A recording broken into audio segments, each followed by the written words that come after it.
Hopes everyone is having a blessed day in the Lord.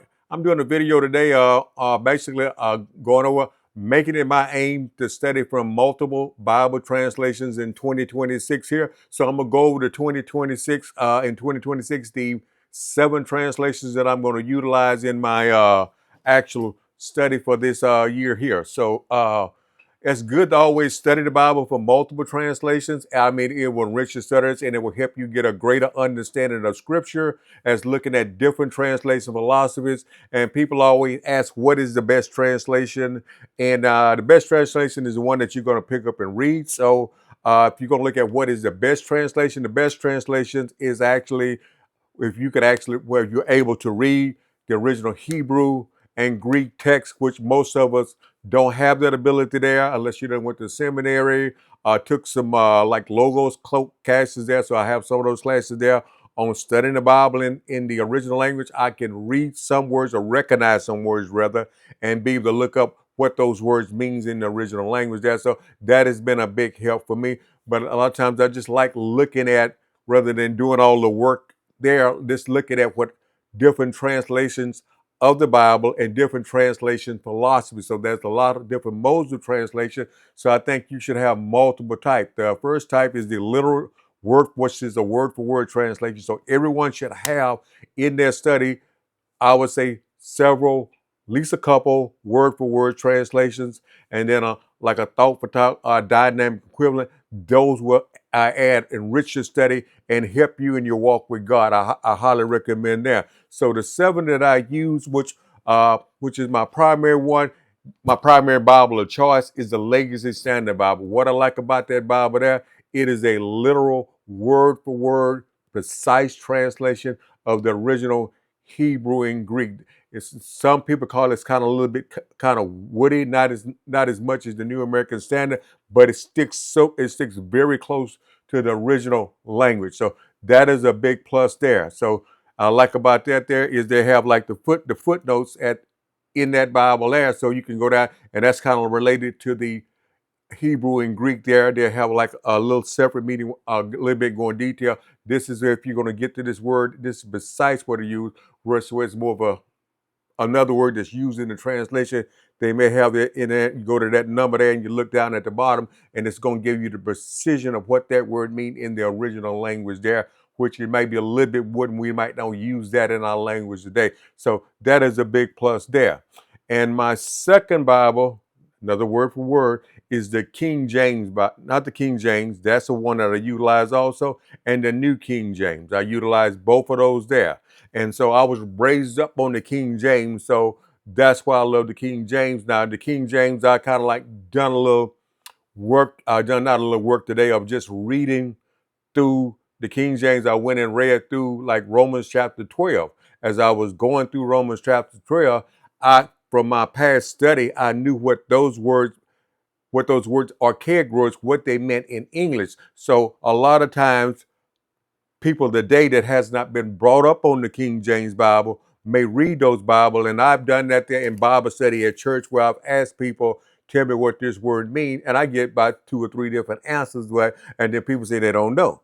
And so you read the Bible and you quote it and you're saying about it, but you got to know precisely what those words mean. So and that's why other translations is the most simplified way of getting to the meaning of those words there, or doing a word study. I love doing word studies, so that is a plus there, but everybody doesn't have the tools or the time to do proper word studies when they're going through and reading the Bible. So that's where multiple translations come into play there. Now and then the New King James Version. What I like about the New King James Version is they will have in you and the notes at the very bottom on the NU the text. That's from the Alexandrian text or the critical text, and then they will have an M for the majority of the text there. So that is the majority of the text there, and that is the Greek text that they was used for the King James Bible, and same as in the New King James. But the New King James kind of like takes out a lot of the archaic words there. So both of those are valuable. I also use the English Standard Version. That is another word for word. It flows, it reads well. It is a great translation there. So I utilize that also, the English Standard Version there. So And then also, I like the Dynamic Quicker, the Christian Standard Bible. That is a great one to use also. So what that particular translation there does, which is a little bit different, they try to stay as literal, but if it makes the passage more difficult, then they will switch to a thought to thought in that portion of the passage. And then the NIV, that's more of it's a thought for thought translation. So if there's times that I will pick up the NIV and I could get it clearly, okay, this is what this scripture is saying based on that word there. So the NIV is a translation that a lot of people have harped on, but truth be told, it is in number one. It sells more copies of the NIV than any other translation. Uh, in America and probably other countries that utilize the English language also. If English is not your first language, the NIV is a great translation. Also, like the Christian Standard Bible, that's a great translation. So those there that I utilize those there, and I highly recommend them. Now they do come out. They do have like what they call a parallel Bible. And that's where you got several translations. I've had this one for years here. I think this one may be out of print now. I didn't see it on Amazon. It may be on Christian Books here. It's by Henderson Publisher, and has the King James, New King James, the NIV, and the New Living Translation there. And this is kind of layout of how that works there. And you're looking at four translations at the same time. They do have this other one here, which is this is the King James New American Standard Amplified and the NIV side by side. So it starts out at the top at the NIV, then it goes to the King James, the New American Standard, and the Amplified. So this here retails here on Amazon at, I think it's retailing around $38, somewhere pretty close to that, actually $38.49. So that is available there. Now you do have options there where I said you can also go to BibleGateway.com. I hadn't utilized this years, but I got on there looking. They have quite a few translations there. And they start at the top in the English. They got American Standard Version. That's kind of like outdated translation. Not many people use that one there. And they got the Amplified. Both Amplifieds, the the Classic Amplified and the New Amplified. It's got the Christian Standard Bible. It's got the Complete Jewish Bible. So you could go there.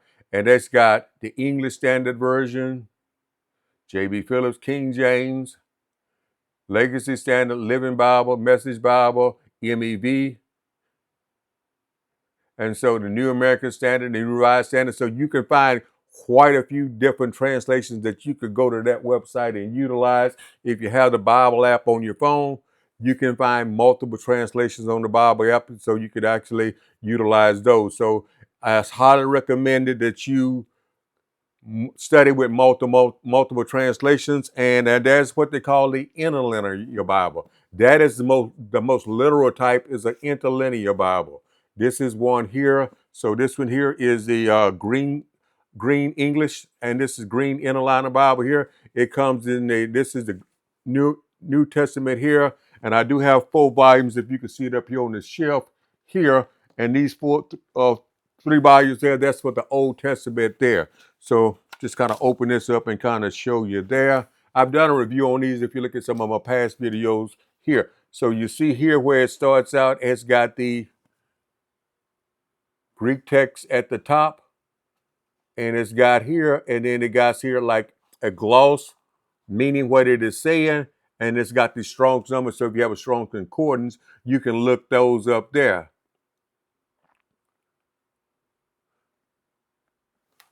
And then it's got like their translation of that there over to the side there in English here. So this is an idea that's great here for just for you want to just get to deep word study, interlinear Bible. So those are highly recommend though there. So as we go into this year, just making a point there in 2026 that make a point. That's what I'm making myself is just to do a deeper dive in the scripture. And I'm gonna do scripture, my Bible study from two different actually. In the mornings is when I do my devotional reading. That's before I go to work. I always start my day off with the Word of God. So in the mornings I will do my devotional reading. So that when I'm reading my read through the Bible plan, which I've been working my way through, I've kind of set it up rather than in this rush read through in a year. that I'm doing a 2-year plan here, kind of slowing down, taking a good look at scripture here. And then the evenings is when I do my what I call my deep dive, real slow pace Bible study. May take a passage of scripture and just do a deep dive, spend time on that study there, you know, doing a good inductive Bible study, looking up those Hebrew and Greek words there, getting the meaning, and just doing comparing translations and just spending time there just on maybe 8 or 9 verses, or maybe sometimes I can get a chapter done in a day. So that is a big benefit there. So I'm hoping everybody finds a plan there. And so get you a reading plan, stick with it. If you fall off course, don't stop. If you miss a day, don't give up. Just start back and keep going. So if you're doing a year plan, if you don't get it done in a year and it takes you 13 months or 14 months, you know what? God is not looking about how fast we can learn. He get how fast we can read through the Bible. He wants us to get in the Word, understand the Word, get that Word in our hearts, and apply that in every area of our life. So when we do that there, God will trend to bless us and our lives will be transformed if we put those principles to work. So may each and every one of you have a blessed day in the Lord. I appreciate all the people that have stuck around to the very end to watch this video. And I appreciate all my people to click the like button, leave a comment, have subscribed to my channel. So if you're very new to my channel, go ahead and click that subscribe button. Help me grow this channel here. Click the like button, leave a comment. And if you utilize different translations, let me know in the comment which translations you use. If you just have one preferred translation and that's it, go ahead and leave it in the comment, that translation. I would like to hear what everybody utilizes, and there may be something that I hadn't picked up in a while that I may have not even heard of that I could benefit from. So may each and every one of you have a blessed day in the Lord.